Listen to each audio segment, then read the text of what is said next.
دیارە بەداخەوە لە کاتی دەستپێکردنی بانگەشەی هەڵبژاردن هەندێک لە لیستەکان کە لە لیستی عەرەبی و تورکمانی مڕەشەحەکانیان واتە کاندیدەکانیان قسەی هەندێک قسە دەکەن کە بەڕاستی تەجاوزە بەسەر نەتەوەی کورد، تەجاوزە بەسەر حیزبە کوردستانیەکان لە کەرکووک.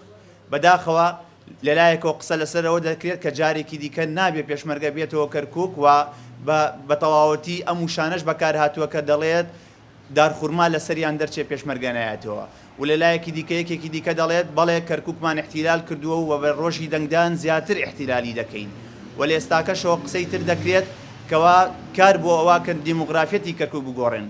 ئێمە لێرانەوە بانگەوازی خۆمان بۆ حکوومەتی اتحادی و هەروەها بۆ کۆمیسیۆنی باڵای هەڵبژاردن ئەوەیە کە ئیجراعاتی یاسایی لە بەرامبەر ئەم نەوعە کاندیدانە ئەنجام بدات کە زەرعی تایفی دەکات لە بینی پێکاتەکانی کەرکووک و ئەمە لە بەرژەوەندی کەرکووک نییە.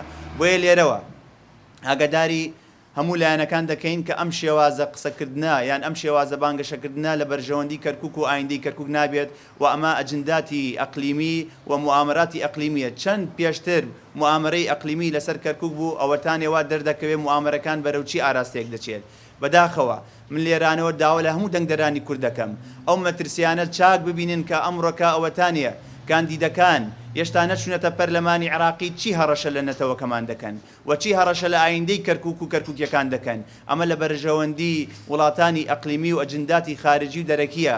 بۆیە ئێمە دڵنیایان دەکەینەوە کە هەرگیز ڕێنادین بۆەوەی کەوا ئەم نەوعە تەسەڕوفاتە یان ئەم نەوعە بیرکردنەوە لە دەرئەنجام لە پاشە ڕۆژ بێتە دی.